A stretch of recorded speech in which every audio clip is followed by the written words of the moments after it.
या तो जमीन पर नबी का गुस्ताख जिंदा रह सकता है या मुस्तफा का वफादार जिंदा रह सकता है। सजदे में गए तो 8 साल तक सर नहीं उठाया, घास जमाई, मिट्टी चढ़ गई। ए बाबू बाहर जाओ, यहां से आउट।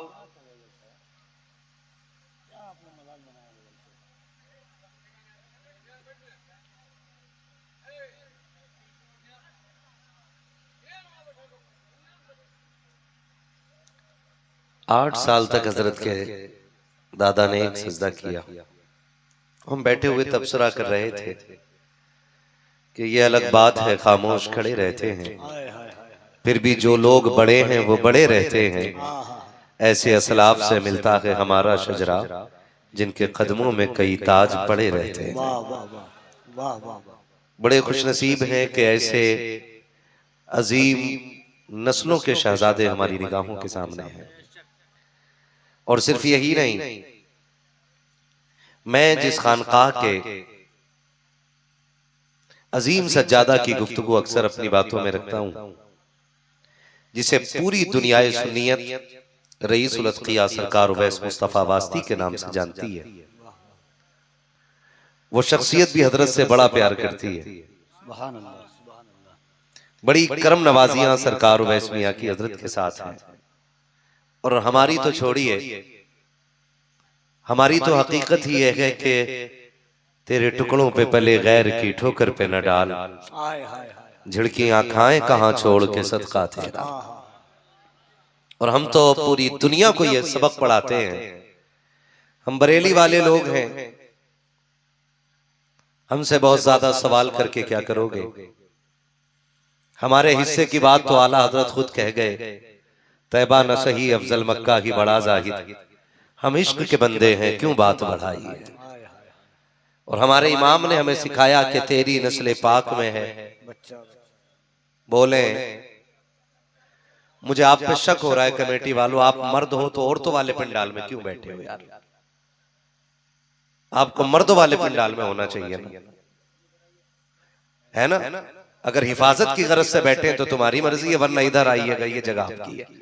आ जाओ बाबू, आ जाओ, सामने आ जाओगे ना, मुझे अच्छा लगेगा कि जिन लोगों ने मेहनत की है मैं उनके सामने बात कर रहा हूं, है ना? सुभान अल्लाह। अब अच्छा लगा ना? माशाअल्लाह। देखो कितने कमेटी वाले लोग हैं। अल्लाह बच्चों को, बूढ़ों को, सबको सलामत रखे। बस चंद बातें मैं आपसे करूंगा, आ जाओ, आ जाओ, जो जगह है अभी है। अरे नीचे बैठ जाओ यार, किसने कहा कंबल ओढ़ोगे तब जन्नत मिलेगी? अली वाले जहां बैठे वहीं जन्नत सजा बैठे यार। आप जमीन पे बैठ जाओ तो जन्नत जमीन हो जाएगी। कम से कम बैठने का हौसला तो करो, बैठने का हौसला करें। सुभान अल्लाह, कितने अच्छे लोग हैं। आपने बात मान ली है, महफिल में 4 चांद लग गए। देख रहे हैं ऐसे नेक लोगों को, इनका नाम ही रब्बानी नहीं है, ये खुद भी आलिम रब्बानी है ना? ऐसे लोगों के लिए हम दावे के साथ कह सकते हैं कि इन्हें देखो तो एक लम्हा देखने वाले को अल्लाह उसको एक जन्नत का मालिक बना देगा। ऐसे लोगों की कुर्बत में बैठो तो अल्लाह उसे जन्नत में हुजूर के करीब बैठाएगा। गालिबन ऐसे ही लोगों के बारे में मेरे नबी ने कहा है, जिसने किसी आलिम की ज़ियारत की उसने मेरी ज़ियारत की है। जब इतने अच्छे लोग आया करें तो फिर नजरें ना हटा के देखते रहा करो, हो सकता है कोई नजर जन्नत का बदल बन जाए। इसलिए उलमा के करीब बैठा करो। अजीब मिजाज बना लेते हैं हम लोग जलसों का, कोई उधर दीवार पर चढ़ के बैठा, कोई बाहर जाके खड़ा हो गया है। नहीं, मैंने रईस उल अत्किया सरकार उवैस मुस्तफा को फरमाते सुना है, वो कहते हैं जब महफिलों में आया करो तो मजलिस में बैठा करो, इसलिए कि फरमाया गया जो इस महफिल में आ जाता है वो बख्श दिया जाता है। का हो सकता है कोई ऐसी घड़ी हो जाए कि तुम पे रब के करम की बारिशें हो जाए और खुदा बख्शिश करके गुनाहों की तुम्हें जन्नती बना डाले। इसलिए आपको ना करीब बैठाया जाता है। नाराज तो नहीं है ना आप लोग? नाराज नहीं है ना? बात मदीने की चल रही थी तो क्यों ना थोड़ी देर मदीना मदीना कर लें, है ना? वो कहा था किसी ने, मदीना काश अपना भी वतन होता तो अच्छा था। ये दुआएं मांगा करो अल्लाह से, मदीना काश अपना भी वतन होता तो अच्छा था, वही गुलजार अपना भी चमन होता तो अच्छा था, निकल जाता हमारा दम नबी का नाम ले लेकर, मदीने में मेरा गोरो कफन होता तो अच्छा था।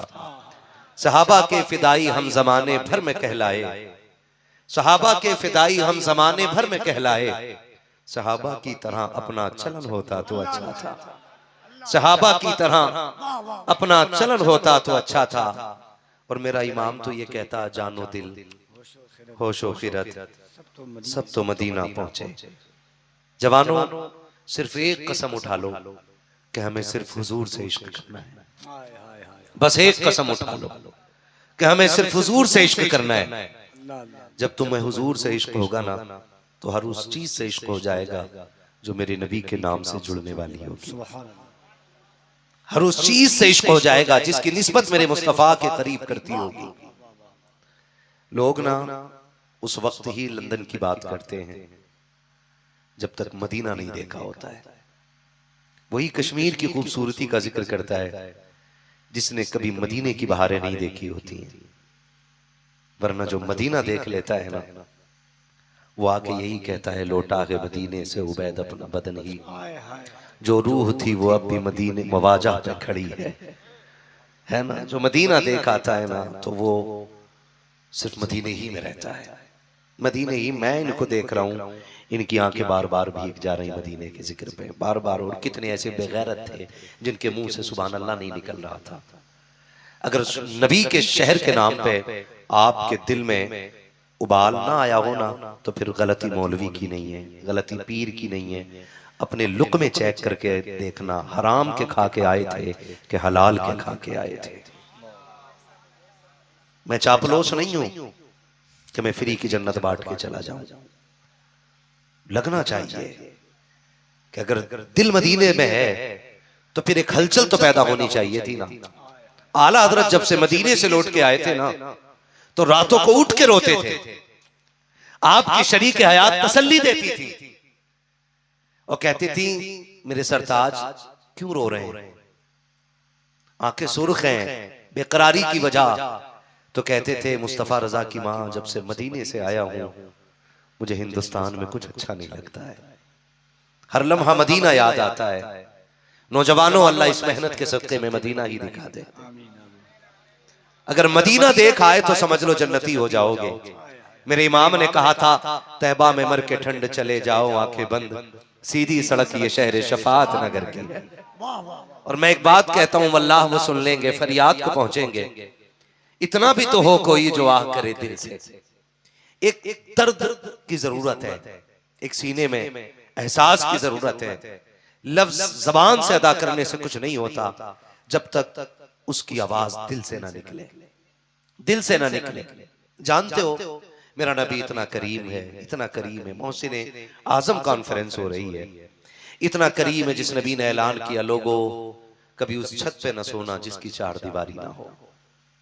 मैं सिर्फ एक बात कर रहा हूं, मुझे मालूम है मैं उस मुल्क में बात कर रहा हूं जहां ना इंसानियत का तहफ्फुज है, न जानों की बका है, न इज्जतों का तहफ्फुज है, न लोगों का मान सलामत है, न लोगों का माल सलामत है, न बेटियों की आबरू सलामत है, न घरों की इज्जतें बाकी हैं। मैं उस मुल्क में बैठ करके पैगंबर रहमत की बात कर रहा हूं, जिस मुल्क में बैठ करके भेड़िए मेरे नबी की अजमत पे भौंकते हैं, लेकिन खुदा की कसम हम डंके की चोट पे कहते हैं, सबसे आला व औला, जियो सलामत रहो, सबसे आला व औला। जिसकी आवाज इस नाम पे न उठी, हमें उस आवाज की जरूरत नहीं है। वो ले जाए अपनी आवाज को, न वो गला चाहिए न आवाज चाहिए। हम तो चाहते हैं आवाज भी हो तो वो हो जो नबी के नाम पे उठना जानती हो और नबी के नाम पे मिटना जानती हो। वही आवाज चाहिए, सिर्फ वही आवाज चाहिए। भौंका कुत्तों ने मेरे नबी की अजमत पर। और हर दौर में ये उलमा की जिम्मेदारी लगी है कि जिस दौर में जो भी फितने उठे हैं उनका बड़ी शाइस्तगी से जवाब दिया गया है। लेकिन याद रखिएगा, हर मसले का हल शाइस्तगी और संजीदगी हो सकता है। मेरे नबी की इज्जत पे उठने वाली बात का हल न संजीदगी हो सकती है और न शाइस्तगी हो सकती है। सिर्फ एक ही हल हो सकता है, या तो जमीन पर नबी का गुस्ताख जिंदा रह सकता है या मुस्तफा का वफादार जिंदा रह सकता है। अगर आप भी ना बोले तो घर जा सकते हो, आपकी कोई जरूरत नहीं है। लब्बैक या रसूल अल्लाह, लब्बैक या रसूल अल्लाह, नारे हैदरी मोहसिन आजम कॉन्फ्रेंस। हम जीते भी हुजूर के लिए हैं और हम मरते भी।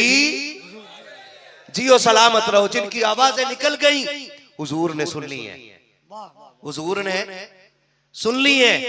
ये याद रखिएगा, सब बराबर नहीं होते। खीर खाने वाले मजनू और होते हैं, गोश्त देने वाले मजनू और होते हैं।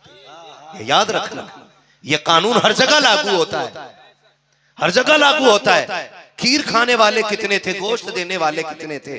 सारी दुनिया को नींद आ गई है, उनका दीवाना बेदार है।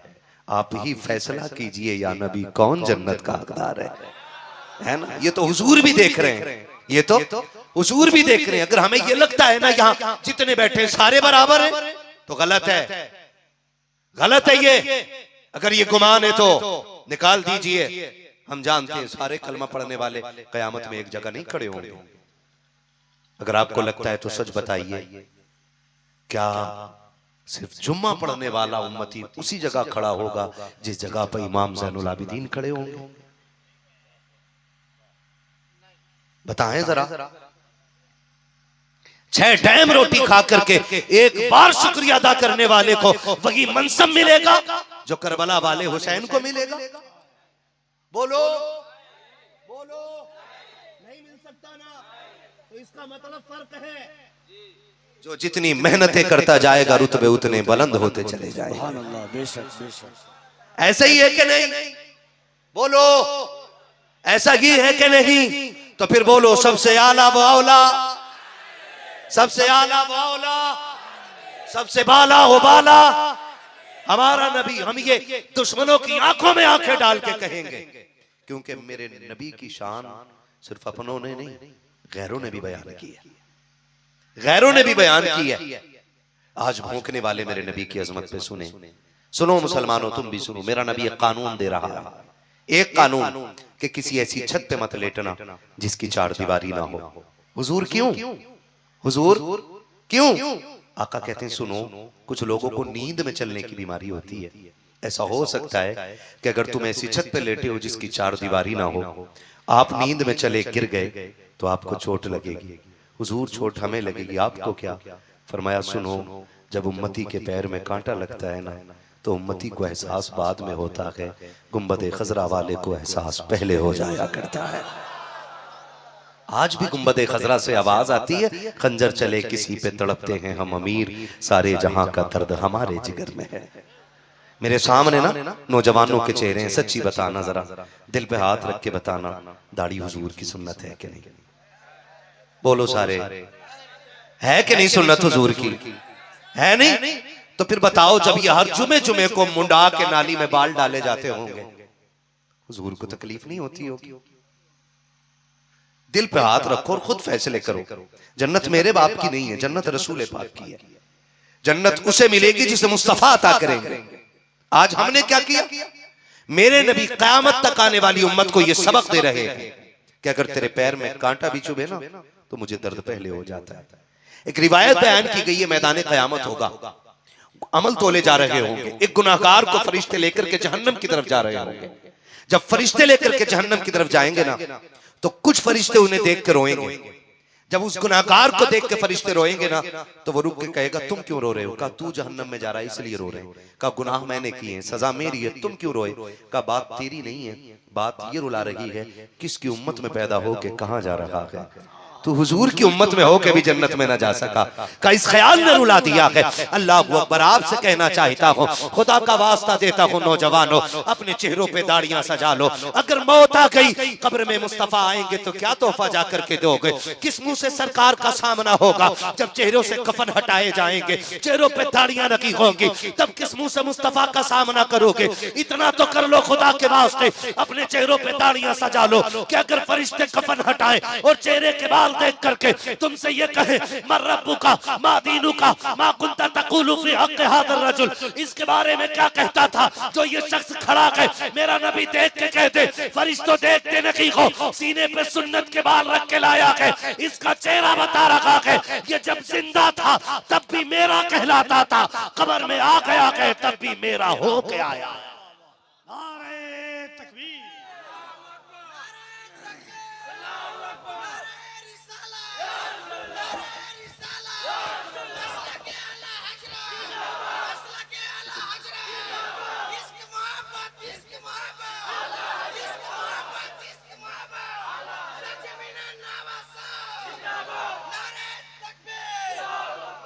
दाढ़ी रख लो, ये चंद बाल हैं, ज्यादा भारी नहीं है। कितना वजन लगता होगा हमें? आधा किलो? बोलो नहीं ना, थोड़ा ही है ना, हल्का है ना, तो रख लो। और इन बालों की बरकत जानते हो, फरमाया गया दुआएं कबूल ना होती हो ना तो अपनी दाढ़ी को यूं पकड़ो और कहो मालिक की सुन्नत के सदके में मेरी दुआ कबूल कर ले। फरमाया गया जब दाढ़ी के वास्ते दिए जाते हैं हाथ नीचे आने से पहले अल्लाह मकबूलियत की जमानत अर्शों से नाजिल फरमा दिया करता है। कितनी बड़ी चीज है, अल्लाह के रसूल की ये सुन्नत है, मगर है नहीं हमारे चेहरों पे। मैं हजरत कभी कभी बड़ा एहसास करता हूँ, बरेली शरीफ में जब मैं पढ़ता था तो मैं मुफ्ती आजम मस्जिद में नमाज भी पढ़ाता था, तो एक जवान से मैंने कहा यार दाढ़ी रख ले। अधेड़ उम्र थी, जवान भी नहीं था और बूढ़ा भी नहीं था। मैंने कहा भैया अब तो दाढ़ी रख लो। उसने कहा भी वक्त पड़ा है। तो चूंकि मुफ्ती आजम मस्जिद जो नाले वाली मस्जिद मशहूर है, तो ज्यादा जनाजे ना 2-4 मस्जिदों के उसी मोहल्ले में आते थे, मुझे पढ़ाने पड़ते थे। एक दिन जब मैं नमाज जनाजा पढ़ाने के लिए गया ना, सुने जरा, और मैंने जब नमाज के बाद चेहरा देखा ना तो मेरे पैरों के नीचे की जमीन निकल गई, क्योंकि मैंने जिससे कहा था ना दाढ़ी रख ले और उसने कहा था अभी बहुत वक्त है, उसी का जनाजा मैंने पढ़ाया था। अगर आपको ये लगता है ना कि अभी वक्त है तो धोखे में ना रहिएगा। हुए नामवर बेनिशां कैसे कैसे, जमी खा गई आसमां कैसे कैसे, जिंदगी नाम रख दिया किसने, मौत का इंतजार है दुनिया। ओ भाई सजा लो चेहरों पे दाढ़ियां, सजा लो। आज जो बात कहते थे ना अभी रिश्ता नहीं हुआ है, शादी नहीं हुई है, दाढ़ी वालों को कोई बेटी नहीं देता है, मैं कहता हूं अगर ना दे बेटी ना तो छोड़ दे, छोड़ दे। अगर कोई ये कहे तेरी दाढ़ी है बेटी नहीं दी जाएगी, मैंने आज तक ये बात नहीं कही, आज बता रहा हूं और डंके की चोट पे कह रहा हूं। मेरे सगे चचा थे, सगे चचा, वो पढ़े लिखे नहीं थे, मेरे वालिद अल्लाह का शुक्र है हाफिज कारी आलिम फाजिल मुफ्ती, मुफ्ती आजम इनके मुरीद भी और खलीफा भी, अल्लाह का शुक्र है। मेरे चचा कुछ पढ़े हुए नहीं थे, लेकिन उनकी दाढ़ी थी। 2-4 जगह रिश्तों की बात हुई ना तो लोगों ने कहा कि बहुत पुराने दौर की बात हो गई, तकरीबन आज से ना 36, 37, 38 साल पुरानी बात है। 38 साल पहले रिश्ता उनका ना, सबने ये कह के ना कई जगह पे बात हुई, कहा दाढ़ी लड़के से कह दो मुंडा दे, हम रिश्ता कर लेंगे। मेरे चाचा ने कहा कि दाढ़ी नहीं मुंडाई जाएगी चाहे शादी ना हो। उन्होंने दाढ़ी नहीं मुंडाई। इत्तेफाक देखें कि जिस दिन उनका रिश्ता किसी जगह पे मुकर्रर हुआ था लेकिन दाढ़ी के साथ हुआ था, उसी दिन उनको लाइट ने पकड़ा और इंतकाल हो गया। लेकिन उन्होंने दाढ़ी मुंडाने से इनकार कर दिया था। आज हम ये बात करते हैं ना कि साहब दाढ़ी होगी तो कोई बेटी नहीं देगा, दाढ़ी होगी तो कोई रिश्ता नहीं देगा।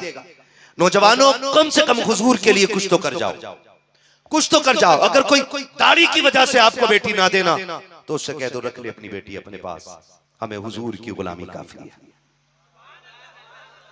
हमें हुजूर की गुलामी काफी है। कितने लोग चाहते हैं मैं हुजूर की जियारत करूं? हाथ उठा के बता सकते हैं सुभान अल्लाह। आए हाय या रसूल अल्लाह, जितने लोगों ने हाथ उठाए हैं ना, जिंदगी में एक बार तो जियारत नसीब हो जाए। करीम तेरा क्या जाता है, अगर तू एक बार महफिल में आ जाए तो सबकी नजरों की प्यास बुझ जाए, है ना। और अगर यहाँ ना भी आओ, ख्वाब में ना भी आओ, हुजूर बस इतनी गुजारिश है, इतना तो करम करना, ए चश्मे करीम आना, जब जान लबों पर हो तुम सामने आ जाना। सरकार तभी आ जाना जब जान जा रही हो, आका तब आ जाना जब रूह निकल रही हो, सरकार तब अपनी जियारत करा देना। चेहरों पे दाढ़ियां रख लो, अपने चेहरों को सजा लो। देखो एक बात बताऊं, हुजूर वजीफों से आसानी से नजर नहीं आते। वजीफे पढ़ने वालों को आसानी से हुजूर नजर नहीं आते हैं, बड़ी आसानी से हुजूर नजर उनको आ जाते हैं जिनका दिल हुजूर के इश्क में टूटा करता है। हुजूर को देखने का आसान तरीका है, उनके लिए कभी दिल तोड़ो अपना फिर देखो हुजूर आते हैं कि नहीं आते हैं। वो तो बड़े करीम है, बड़े करीम है, एक बार उनके लिए दिल पे चोट खा के तो देखो। आप कहते हो आपको कोई बेटी नहीं देगा, और मैं तो डंके की चोट पे कहता हूं जिसे नेक भी चाहिए वो दाढ़ी रख ले, इसलिए कि जिसके चेहरे पे दाढ़ी होगी उसे वही लड़की कबूल करेगी जो फातिमा ज़हरा से भी प्यार करती होगी और ज़हरा के बाबा से भी प्यार करती। हाँ, हजरत के पास कितने इलाज वाले आते होंगे। बिलग्राम शरीफ, आज जिस जमीन पे मुफ्ती आजम का दौर नजर आता, जहां बीमारों की लाइन लगी रहती है और बीमारों से ज्यादा वो खड़े होते हैं जिन्हें रब ने शिफा दे दी हुई होती है। यही है वहां की हकीकत। जिसे मुट्ठी चुटकी भर मिट्टी उठा के दे दे, अल्लाह उसे शिफा दे देता है। ये शान है उस कलंदर की। तवज्जो है सारे लोगों की। चलूं थोड़ा सा, नाराज तो नहीं है ना? जरा सारे कहते हैं या रसूल अल्लाह। बाबू अगर दीवार से उतर सकते हो तो उतर जाओ। मैंने पहले ही कहा हुजूर की महफिल का अदब करो। उतर आओ लला, उतरो नीचे, उतर जाओ दीवार से। उतर जा मेरे बेटे, उतर जा, वरना मैं कहूंगा कोई पीछे को धकेल दे इसे ताकि दीवार पे ना रहे। खैरियत है सारे लोग? इधर देखो, इधर देखो, खैरियत है सारे लोग? जरा कहते हैं या रसूल अल्लाह। अच्छा हजरत बैठे, मैं गारंटी के साथ कह रहा हूं, हजरत इलाज करते हैं और अल्लाह शिफा देता है। मगर मैं ये भी कह सकता हूं कि जो आते ना, अक्सर उनमें ना 90% मक्कार होते। लेकिन हम पर्दा नहीं हटा सकते किसी से, ना हजरत कह सकते ये मक्कार है, क्योंकि जिससे कह दिया तेरी बीवी मक्कारी कर रही है, वही कहेगा अच्छा मेरी बीवी को आप झूठा बता रहे। लेकिन मक्कारों को भी अल्लाह सुधार देता है ऐसे लोगों की नजरों से। ये भी एक बीमारी है, मक्कारी भी एक बीमारी है। अजमत भाई खैरियत है? पुरसुकून हो घर से, इसलिए आराम से बैठे। तवज्जो है सारे लोगों की।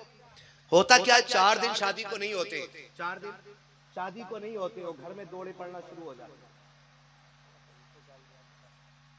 बहुत खुश कर रखा वो है ही नहीं, यहाँ तशरीफ ले गए। अजमत भाई आएंगे तब वो आएंगे, क्योंकि अजमत भाई ने उन्हें 100 रुपए दिए। आप मेरी तरफ देखो, महफूज भाई भी इंशाल्लाह कहीं इंतकाल फरमा गए, आ जाएंगे थोड़ी बहुत देर में। आप ही साउंड वाले महफूज साहब, आप तो हैं, आप कहीं जा ही नहीं सकते हो आज। हाँ चल ही नहीं पा रहे हैं। अल्लाह शिफा दे हमारे महफूज कैफी साहब को, कह दो आमीन। बड़े अच्छे आदमी हैं, पैर में चोट लग गई है, लेकिन अगर दर्द भी आया करे ना तो शिकवे नहीं। अल्लाह तकलीफ उन्हीं को देता है जिन्हें करीब करना चाहता है ना। कभी कभी हमारे मेंबर से ये बात जब कही जाती है ना, हाथ उठाओ कहो बीमारी नहीं लगेगी हाथ को, तो मैं कहता हूँ यार मुंह बंद कर, बीमारी भी तो रब की नेमत होती है, अज़ाब तो होती नहीं है ना। बीमारी भी रब की नेमत होती है। खालिद बिन वलीद पूरी जिंदगी जंग लड़ने वाला रब का महबूब बंदा बीमारी में दुनिया से गया। मेरा नबी बुखार में।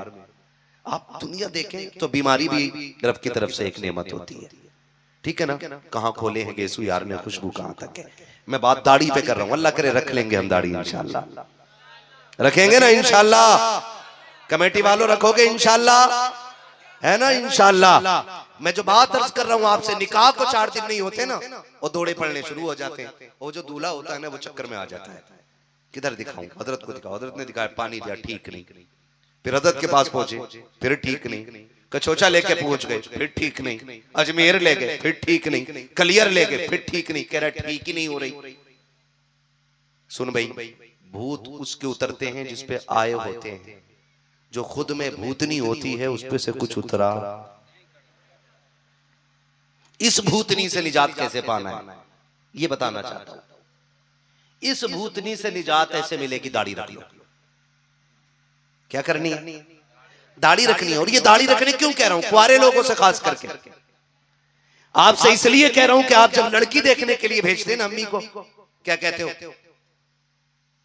अम्मी मुंह देखना सही से, आंखें ठीक हो, नाक ठीक हो, कान ठीक हो, मुंह ठीक हो, हाथ पैर ठीक हो, चला फिरा के देखना, थोड़ी चाय भी बनवा लेना, खाती पकाती कैसे, ये सारी चीजें दिखवाते हैं ना। अम्मी देख के आ गई, अभी देख करके 8 दिन नहीं गुजरे, घर में आई शादी के बाद, कयामत शुरू हो गई। अब अम्मा कहती हाय मैं अंदर देख के थोड़ी आई थी, मैंने तो बाहर से देखा था, देखने में परी लग रही थी, शराफत का मरकज था, सब कुछ था, मगर अंदर का नहीं पता था। मैं ये कहता हूँ जहां तक माँ की नजर नहीं पहुंचती है वहां तक दाढ़ी की नजर पहुंच जाया करती है। तुम चेहरों पे दाढ़ियां रख लो, माँ जाकिर देख के आएगी, दाढ़ी दिल का फैसला करके बता देगी। अगर आने वाली बेटी आपकी दाढ़ी को देख करके ये कहती मोहम्मद अरबी का नौकर है, ये मुझे कबूल है, तो समझ जाना इसका जाकिर भले किसी भी रंग का हो, लेकिन इसका बातिल मोहम्मद अरबी की मोहब्बत से रोशन और मुनव्वर हो रहा है।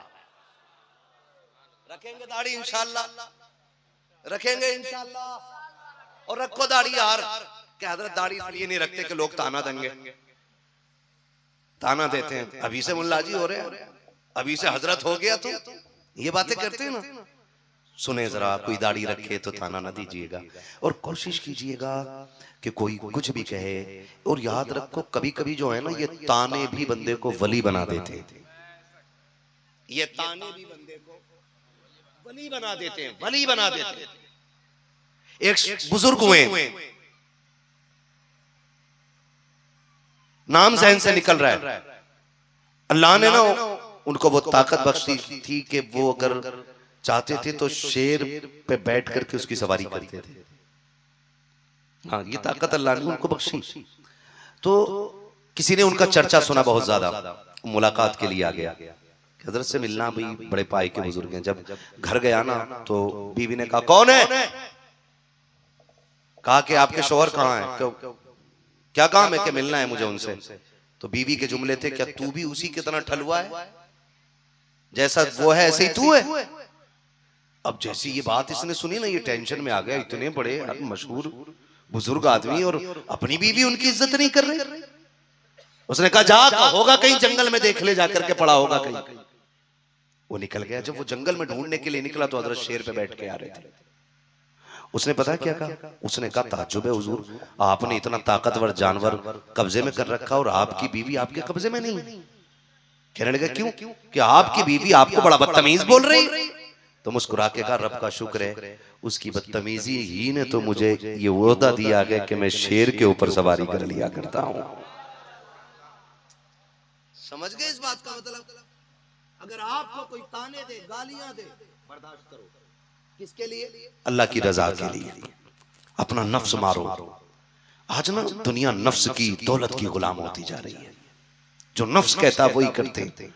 दौलत के लिए आदमी कुछ भी करने के लिए तैयार है, और सब कुछ दौलत के लिए किया है, सब कुछ नफ्स के लिए किया। कुछ तो हुजूर के लिए करके दिखा दो। कम से कम दाढ़ी के 4 बाल रख के दिखा दो, है ना? मुझे तो ताज्जुब होता है, अब्बा मर जाता है ना, बेटा पूछता है कि अब्बा मर गए, बताओ बख्शिश कैसे होगी? कोई तरीका बता दो, अब्बा को जन्नत मिल जाए। सबसे आसान तरीका है, अगर बेटे के चेहरे पे दाढ़ी नहीं है ना, बाप का जनाजा पड़ा, बाप के जनाजे की पायती में बैठ और रुक कर मदीने की तरफ, आका मैं अपने बाबा के आज मौत के दिन आपसे गुजारिश कर रहा हूँ, मैं आपके नाम पर आपकी सुन्नत के बाल रख रहा हूँ, इतनी मेहरबानी कर देना, मेरे बाप को बख्शवाने कब्र में आ जाना। इतना कह बाप के जनाजे पे खड़े होकर के हुजूर की दाढ़ी का वादा कर ले। कसम खा के कहता हूँ, शायद के तेरे तीजे के चनों से वो फायदा ना पहुंचे, 40वें की डेगों से वो बरकत बाप को ना पहुंचे, जो दाढ़ी की सुन्नत और इस मुबारक बालों की बरकत से अल्लाह दे देगा। जा बाप के सवाब के लिए चेहरे पे दाढ़ी सजा ले। जब तक तेरे चेहरे पे सुन्नत मुस्कुराती रहेगी, तेरे बाप की कब्र में जन्नत की ठंडी हवाएं आती रहेगी। करके क्यों नहीं देखते? करो ना एक बार, वो कभी उनके लिए करके भी तो देखो। वो कहा था ना, सारी दुनिया की निगाहों से गिरा है बेदम, तब कहीं जाके तेरे दिल में जगह पाई है। सारी चीजें एक साथ नहीं मिल पाती हैं। कुछ पाने के लिए कुछ खोना पड़ता है, कुछ पाने के लिए कुछ खोना पड़ता। मेरे सामने नौजवान बैठे और मैं नौजवानों ही से ज्यादा बात करना चाहता हूं, क्योंकि ये वो पौधे हैं जिन्हें अभी बदला जा सकता है, जिनका रुख चेंज किया जा सकता है। अगर झुके हैं तो सीधा किया जा सकता है। नौजवानों, मौत का कुछ नहीं पता है, कभी भी आ सकती है और कहीं भी आ सकती है ना? कितने लोग ऐसे हैं जो गुज़श्ता साल हमारे साथ रहे होंगे, लेकिन आज इस बड़ी भीड़ में वो लोग नहीं है। जितनी चाहो आंखें दौड़ा लो, आज मनो मिट्टी के नीचे लेटे हैं वो। ऐसा ही है कि नहीं? ऐसा ना हो कि आइंदा साल हम भी ना हो और हम भी गुजरा हुआ कल बन जाएं। आज खड़े हो जाओ हुजूर के लिए। जो उम्मत हुजूर के नाम पे दाढ़ी रखने को तैयार नहीं, उससे दुनिया क्या सबक हासिल करेगी, ये खुद हमें फैसला करना होगा। हुजूर के लिए थोड़ी सी मेहनतें करें, हुजूर के लिए मोहब्बतों का ये खजाना, ये तोहफा पेश करें कि हम चेहरों पे हुजूर की सुन्नत सजाएंगे इंशाअल्लाह। मैं एक बात बताऊं, एक नौजवान था, नौजवान उसका रिश्ता हो गया, उसने कहीं गुफ्तगू सुनी उलमा की और चेहरे पे दाढ़ी रख ली। तवज्जो है सारे लोगों को? चेहरों पे दाढ़ी, उसने चेहरे पे दाढ़ी रख ली, और जब उसने चेहरे पे दाढ़ी रखी ना, फिर बारात के दिन भी आ गया। अल्लाह करे सब जवान हो, सबके सर पे सेहरे बंधे और सबके माँ बाप अपने बेटों की खुशियां देखें। ये मुकद्दर की बात होती है ना। जब वो दूल्हा बन के बारात में गया ना, ससुराल पहुंचा, तो लड़की वालों ने देख के कहा कि जी दूल्हा तो ये नहीं है।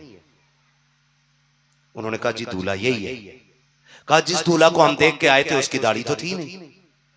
कहा हमारे बेटे ने दाढ़ी रख ली है। लड़की वालों ने कहा ना, हमें वही लड़का चाहिए जो हम देख के आए थे, क्लीन शेव। हमें बाल नहीं चाहिए थे दाढ़ी के चेहरे पे। अगर आप दाढ़ी मुंडवा सकते हो तो मुंडवा दो, वरना बारात लेके चले जाओ। बड़ा चैलेंज था, पैसे वाला बाप था, बड़ी दौलत थी उसके पास, और बड़े लोगों को इज्जत बड़ी प्यारी होती है। तो उसने बेटे को बैठा के कहा लल्ला बेटे दाढ़ी मुंडा दे। उसने बाप के चेहरे को देखा, अब्बा क्या कह रहे हैं? दाढ़ी मुंडा दे। कहा क्यों? कहा देख तेरे बाप की इज्जत पे आ गई है, अगर दाढ़ी नहीं मुंडाया बारात लौट जाएगी, दुनिया मेरे नाम पे थूकेगी। जवान ने कहा अब्बा तू जब हज करके आया था तूने तो बताया था तू हुजूर के रोजे पे जाके बेहोश होके गिर गया था। वो कौन सा इश्क था जिसने तुझे वहां बेहोश किया था, और आज बेटे से दाढ़ी मुंडाने कह रहा है? उसने कहा बेटे दाढ़ी रख लेना, बस निकाह भर की बात है, दाढ़ी मुंडा दे, फिर निकाह हो जाए, फिर मर्जी का मालिक है लड़की ले चलेंगे, फिर दाढ़ी रख लेना। उसने कहा अब्बा ये नहीं हो सकता है। उसने कहा सुन, अब बाप कह रहा है, सुन अब तू मेरी इज्जत के साथ खेल रहा है, अब तू मेरी इज्जत के साथ खेल रहा है। ये मसला सारे लोग याद रखें, बाप माँ की फर्मा बरदारी उस हद तक की जाएगी जहां तक शरीयत की मुखालफत ना होती हो।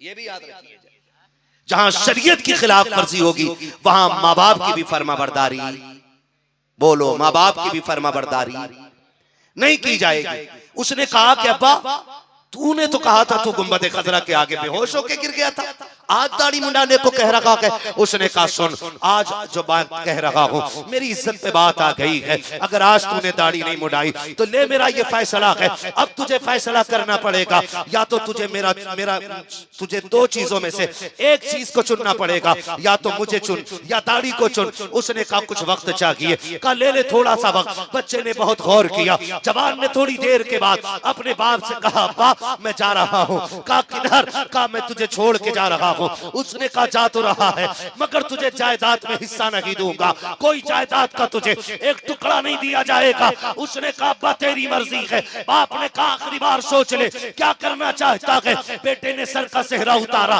कचड़े के ढेर में फेंका और डंके की चोट पे कहा था अब्बा तेरी इज्जत तुझे मुबारक हो, मदीने वाले की इज्जत मुझे मुबारक हो। अब्बा दौलत तू ले ले, मदीने वाले की सुन्नत मैं लेके जा रहा।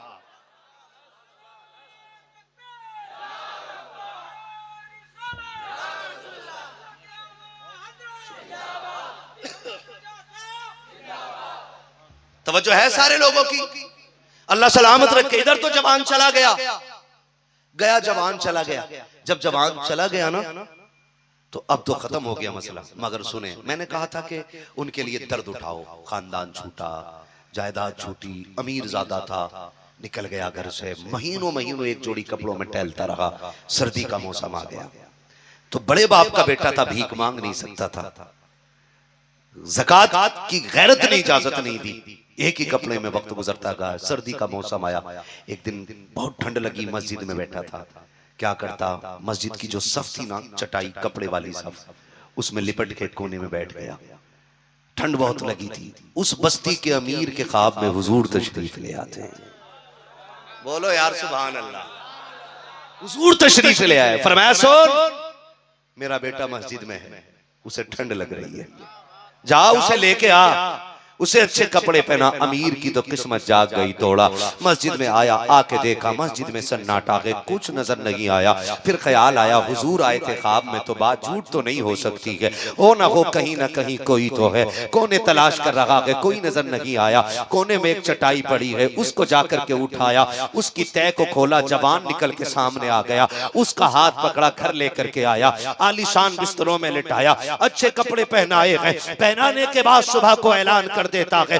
आओ लोगों, किस्मत वाला शहजादा देख लो, अजमतों वाला देख लो, अल्लाह अकबर, तारीख गवाह है। लोग दर जोक आते हैं, कहा किसकी जियारत हो रही है, किसको दिखाया जा रहा है, इसने बगल में कुर्सी डाली है, लोग तमाशाई बने खड़े हैं, कहा ये कौन है। उसने खुद कदमों में बैठ के कहा था, शहजादे कुछ दिन मेरे घर का मेहमान बन जा, कुछ दिन मेरे घर पर रह जा। उसने कहा क्यों मेरे कदमों में आए हो, मैं एक परदेसी आदमी हूँ, अजनबी हूँ, मेरा तो कोई सहारा भी नहीं है, मुझे बाप ने ठुकरा दिया है, खानदान जा चुका है, आप मुझसे इतना प्यार क्यों कर रहे हो। उसने कहा यार मेरे कान में बता दे, कौन सी इबादत करता है जो सबसे जुदा है, कौन सा अमल करके आया है जो सबसे निराला है। उसने कहा मामूल की नमाजें हैं, आमतौर के सजदे हैं, जो सब करते हैं वो मैंने किया है। कहा नहीं कुछ तो किया है तूने जो बता नहीं रहा है। कहा तू क्यों पूछ रहा है। कहा अगर तूने अमल न किया होता तो रात ख्वाब में हुजूर ना आए होते, तुझे बेटा ना कहा होता। जैसे इतना सुना है दीवाना तड़प जाता है, क्या मेरे बारे में आका ने बात की है। हाँ तेरे बारे में बात की है। कहा क्या कह रहे थे। कहा मेरे बेटे को ठंड लग रही है, आका ने मुझे बेटा कहा है। कहा हाँ कहा है। तड़प गया दीवाना, चीख मार के रोया, कहता हाय अफसोस आज तक मैं आपसे वफा न कर सका। उसने कदम पकड़े, कहा ये तो बता दे वो कौन सी वफा है जो तूने की है। उसने कहा मैंने नबी के नाम पर दाढ़ी रखी है, खानदान छोड़ दिया है, दाढ़ी रखी है, निकाह छोड़ दिया है, दाढ़ी रखी है, दौलत ठुकराई है। उसने इतना कहा है, कदमों में खमीर आ गया। उसने कहा ठहर जा, तेरी मेहरबानी है कि तेरे सदके में मुझे हुजूर मिल गए हैं। उसने कहा जाने दे, अब मैं नहीं रुकने वाला। कहा क्या चाहता है। कहा मैं ये सोच रहा हूँ एक सुन्नत को अपनाया है तो हुजूर आ गए हैं, अगर पूरी सुन्नत अपना लूंगा तो खुदा मुझे कितनी इज्जतें अता फरमा दे। अल्लाहू अकबर। ओ लोगो, कम से कम चेहरों पे दाढ़ियां सजा लो, रखो हुजूर की सुन्नत के बाल, ओ खा किसी से ताना, लौट के आ किसी के दरवाजे से आंसू लेके। हाँ अगर कोई ये कहते जा दाढ़ी वाला बेटी नहीं दूंगा, कुछ ना करना, रोते हुए मदीने की तरफ मुंह करके सो जाना। अगर आंसू पोंछने के लिए हुजूर ना आ जाएं तो फिर आके मेरा गिरबान पकड़ लेना। हाँ वो बड़ा करीम है। ऐसे कितने वाकयात है जो मैं आपको बता सकता हूं कि जब कोई उनके लिए रोया है तो फिर हुजूर आए हैं तसल्ली देने के लिए। बरेली से आवाज आती उनके निसार कोई कैसे ही रंज में हो, जब याद आ गए हो सब गम भुला दिए हैं। अल्लाह क्या जहन्नम भी न सर्द होगा, रो रो के मुस्तफा ने दरिया बहा दिए हैं, रो रो के मुस्तफा ने दरिया बहा दिए हैं। हम तो पूरी दुनिया इंसानियत को पैगाम देते हैं, अगर इंसानियत देखनी है ना तो पैगंबर इस्लाम के कदमों में आके देखो, उनके कदमों में बैठ के देखो। इंसानियत का मैयार जिसने बुलंद किया है उसी जात को मोहम्मद रसूलुल्लाह कहा जाता है। मेरे सामने मेरी बेटियां बैठी हैं, इनसे भी हाथ जोड़ के गुजारिश है, जब मेकअप के नाम पे, फैशन के नाम पे दुपट्टे सरों से उतरने लगे ना तो मेरे नबी की वो कुर्बानियां याद कर लेना जो तुम्हारे लिए मेरे नबी ने उठाई है। वो लम्हे मुस्तफ़ा के याद कर लेना जो मेरे नबी ने तुम्हारे लिए कुर्बान किए हैं। हुजूर कायनात के लिए रहमत है, लेकिन बेटियों के लिए कितनी बड़ी रहमत बन के हुजूर आए हैं। मैं क्या बताऊं आपको, खुदा की कसम बड़ा वक्त चाहिए। अगर आप मुझे सही वक्त पे बैठाते और कुछ वक्त मेरे पास होता ना तो मैं आप बताता कि हमारे नबी ने कितना करम किया। बेटियों से कहना चाहूंगा खुदा के वास्ते अपनी इज्जत का सौदा मत कीजिएगा, अपने मजहब का सौदा मत कीजिएगा, अपने दीन का सौदा मत कीजिएगा। कोई भी चीज इतनी महंगी नहीं बनी है जो तुम्हारे ईमान के बराबर हो सके। दुनिया में कोई जेवर इतना बड़ा नहीं है जो तुम्हारी इज्जत से ज्यादा हो जाए। औरत का सबसे बड़ा जेवर उसकी गैरत होती है, उसकी हया होती है। सबसे बड़ा जेवर अल्लाह ने तुम्हें हया की शक्ल में अता फरमाया है। जिस औरत के पास सोना ज्यादा है वो अमीर नहीं है, चांदी ज्यादा है वो अमीर नहीं है। अमीर वो औरत है जिस औरत के पास गैरत सबसे ज्यादा होती है। क्या ज्यादा होती है? जोर से बोलो। गैरत सबसे ज्यादा होती है। वो मोहसिन इंसानियत की जिंदगी आप देखें। कायनात में तो बेटियों को जीने का भी हक नहीं था। कोई पैदा होते ही मार देता था, कोई कुछ दिन के बाद मार देता था, कोई कुएं में धकेलता था, कोई गला काट देता था।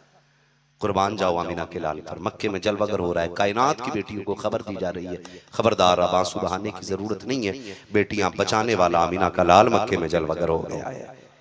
ये मेरे नबी ने पैगाम दिया और आज बेटियां सलामत है।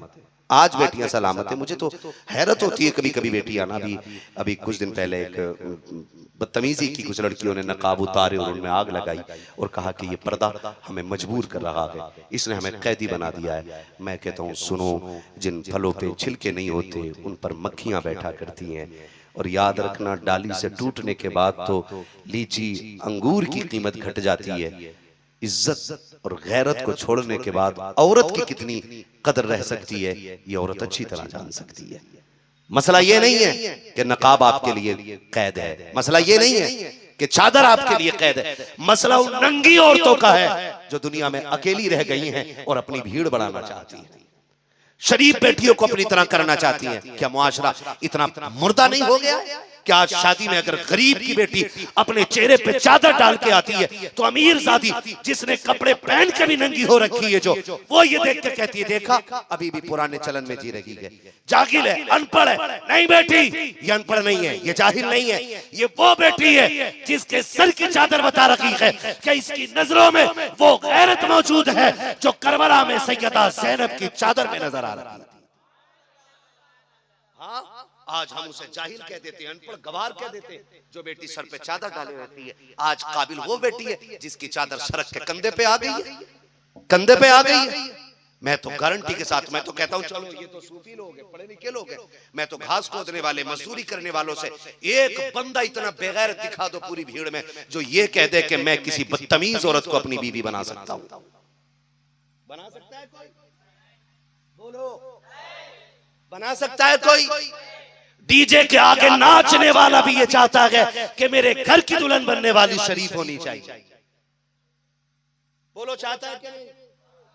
बोलो। तो फिर ये नंगी क्यों हो गई बेटियां? किसके लिए उतार दिए इन्होंने दुपट्टे? किसके लिए निकाला इन्होंने गैरत का जनाजा? कहीं ना कहीं हम ही थे तकने वाले कुत्ते।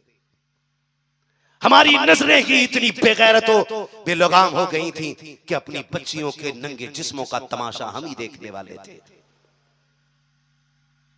इसलिए आपसे कहना चाहता हूं अपनी बेटियों को पर्दा दे दो।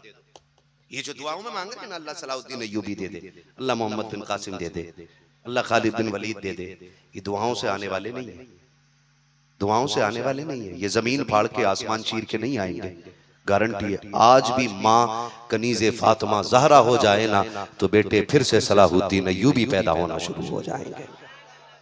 माओ की गैरत लौट आए फिर से बेटे खालिद बिन वलीद पैदा होने शुरू हो जाएंगे। हमारे खानदान में गैरत को बाकी रखना जरूरी है, अपनी नस्लों में हया को लाना जरूरी है। जवानों से कहूंगा दाढ़ियां रखो, टोपियां ओढ़ा करो, टोपियां ओढ़ा करो। नहीं माहौल खराब है, टोपी ओढ़ के निकलेंगे लोग पहचान लेते हैं, पहचान लेते हैं। सुनो, तुम्हें वही लोग मिटाना चाहते हैं जो तुम्हारी बराबरी नहीं कर पा रहे। सोचो, तुम्हें वही लोग मिटाना चाहते हैं जो तुम्हारी जूती के बराबर नहीं हो पा रहे हैं। तुम्हें जो मकाम मोहम्मद अरबी ने दे दिया है ना, कोई माई का लाल एड़ियां रगड़ के भी उस मकाम की पहली पैरी तक नहीं पहुंच सकता है। रखो अपने चेहरों पे दाढ़ियां, सरों पर टोपियां रखा करो, टोपियां। हादसे हो रहे हैं ना, हादसे हो रहे हैं रोड।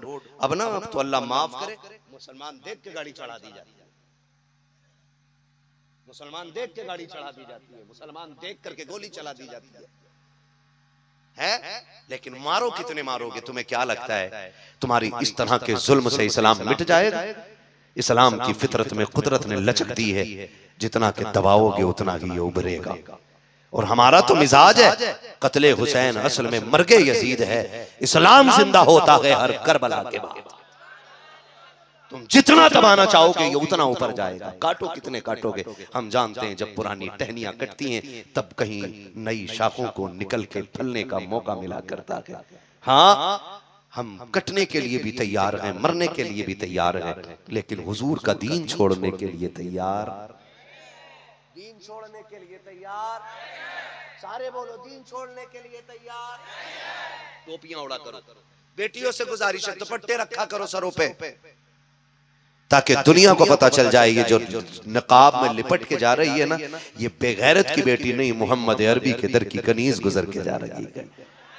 और आपसे मैं इसलिए कह रहा हूं, चेहरों पे दाढ़ियां, सर पे टोपी रखो, इसलिए कि हादसे इतने बुरे होते कि शक्लें मिटा देते। शक्लें क्या कर देते? शक्लें मिटा देते, चेहरों पे दाढ़ी के बाल, सर पे टोपी। अगर हादसा शक्ल मिटा दे और लोग लाश को ले जाने लगे लावारिस खाने की तरफ, तो तेरी दाढ़ी का बाल, तेरे सर की टोपी है कि खबरदार इसे लावारिस समझ के किसी खाने में न डालना। ये लावारिस नहीं है, वो है जिसका खुद काबे वाला भी वारिस है, खुद मदीने वाला भी वारिस है। कम से कम शक्लों को इतना बेहतर करेंगे ना इंशाअल्लाह। कमेटी वालों, आपसे एक गुजारिश हो रही मेरी, जलसा कमेटी वाले कितने हाथ उठाए जरा? सुभान अल्लाह। हजरत के सामने हाथ उठा रहे हो ना, अब हाथ नीचे कर लो।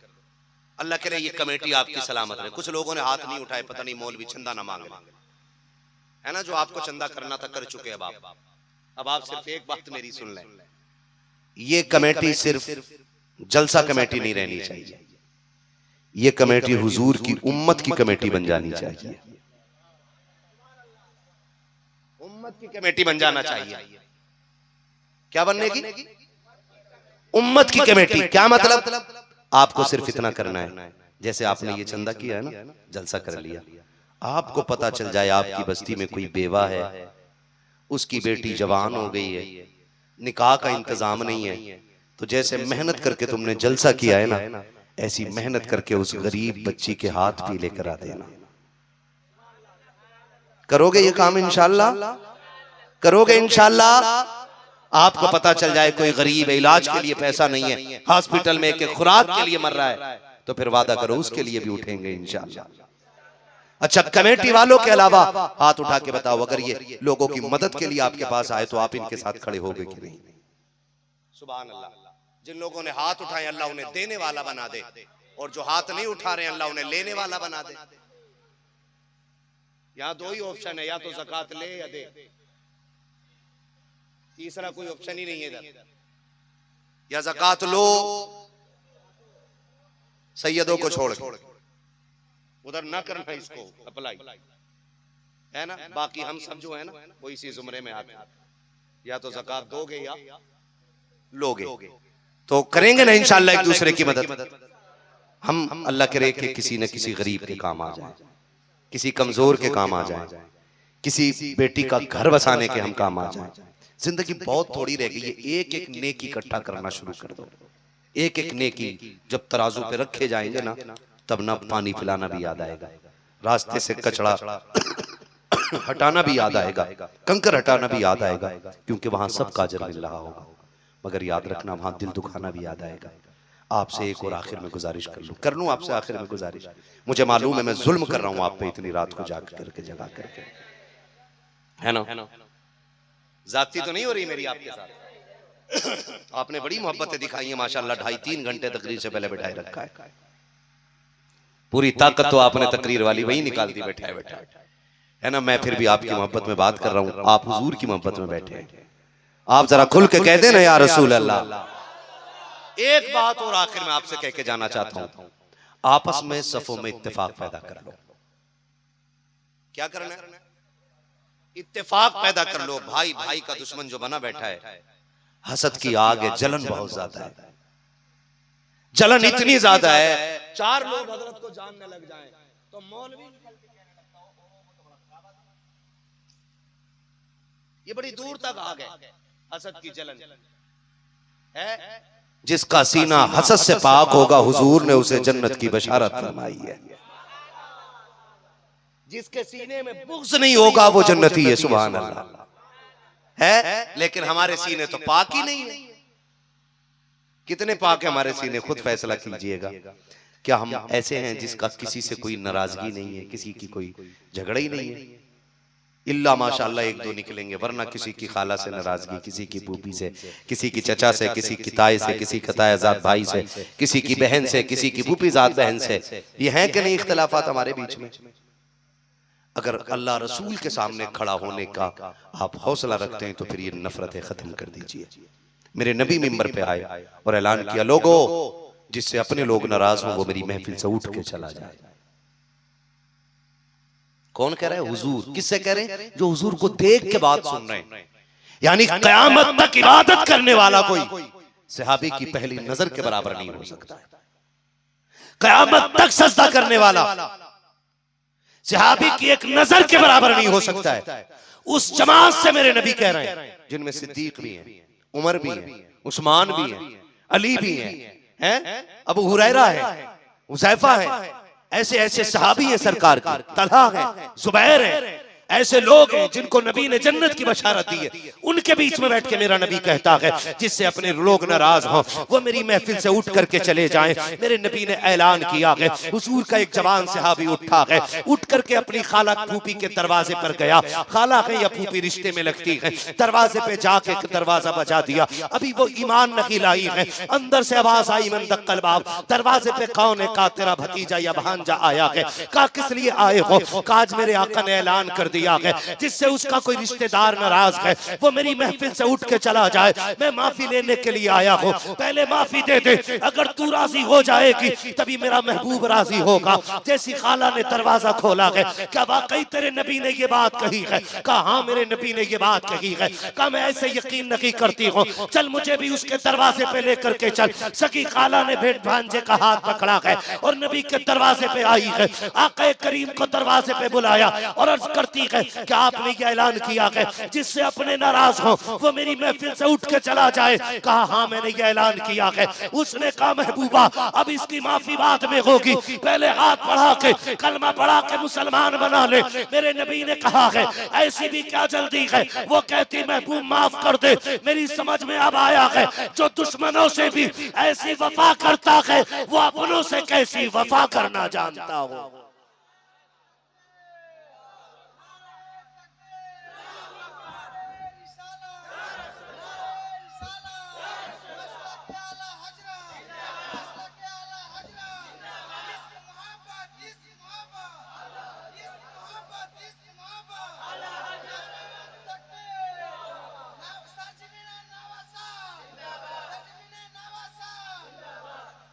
सुनो, लाख कलफ लगे कपड़े पहनो, मैं ये पहने बैठा हूं ना, ये जुब्बा साफा है, आप भी पहन लो, सब पहन लें, सब कुछ पहन के ना, अगर ये अंदर से साफ नहीं है ना तो इसकी कोई औकात नहीं है। ये अगर अंदर से साफ नहीं है तो इसकी कोई औकात नहीं है। आप कितने कलफ लगा के मस्जिद में जाओ, बेहतरीन खुशबू लगा के, और अंदर मैल भरा है ना, इसमें मैल, तो फिर जैसे जाओगे वैसे ही लौट आओगे। हसद लेके मस्जिद में जाते हो, मशीयत का नकीब कहता है सुन, चटाई पे कपड़ा मार के बैठने वाले, ये मिट्टी है, तेरे कपड़ों पे लगेगी तो लोटे 2 लोटे से धुल जाएगी, लेकिन ये जो लगा के आया है ना मैल, ये 7 समंदर से भी धुलने वाला नहीं है। मालिक ये कैसे धुलेगा? तो मालिक कहता सुन, आजिज़ी के 2 आंसू गिरा के दिखा दे, जो काम 7 समंदर का पानी नहीं कर पाएगा, मैं तेरे 2 आंसुओं से तेरे उस दिल को साफ करके दिखा दूंगा। ये साफ होना चाहिए, इसको साफ कीजिएगा। इसको अगर किसी को आगे बढ़ता हुआ आप देखें ना तो हसद ना करें, ये कैसे चला गया यार, इसको कुछ ना कुछ लग जाए, गिर जाए, इसकी टांग टूटे, इसका नुकसान हो जाए, ये बिल्कुल नहीं। बल्कि रब हमारा करीम है, कहो मालिक जैसे इनको इज्जत दी है ऐसे हमें भी दे दे, जैसे इनको मकबूलियत दी है हमें भी दे दे, है ना? तो रब से मांगे, उसके खजानों में कमी नहीं है। और याद रखें, हासिदों के दिल कभी तसल्ली नहीं पाते, वो सोता भी है ना तो अंदर से जलता रहता है। तसल्ली उन्हीं को मिलती है जिनके दिल अंदर से साफ होते। आपने देखा है ना, इमारत बहुत ऊंची है, 10 माला, नींद नहीं आ रही है, स्लीप वेल के गद्दे हैं, बेहतरीन 5 स्टार एसी लगा है ना, 2 टन का एसी है, फिर भी पसीने छूट रहे हैं। कह रहा मेडिकल से नींद की गोली ले आऊं, खा ली, फिर भी नींद नहीं आ रही, पूरी डब्बी खा जाते हैं, नींद नहीं आती है। लेकिन कभी तुमने किसी मजदूर को देखा है कि वो कभी नींद की गोली खाता हो? है ना? आप खेती करने वाले, हमने अपने खानदान को देखा है, हम भी खेत पे जाते हैं, अपनी जमीनें देखते हैं, तो जब थको ना, मैंड पे लेट जाओ तो वहां भी ठंडी नींद आ जाती है। क्यों? सुने, वजह सिर्फ ये है, नींद जो है ना पैसों से नहीं खरीदी जा सकती। पैसों से गद्दे खरीदे जाते हैं, नींद खुदा की रहमत से आया करती है।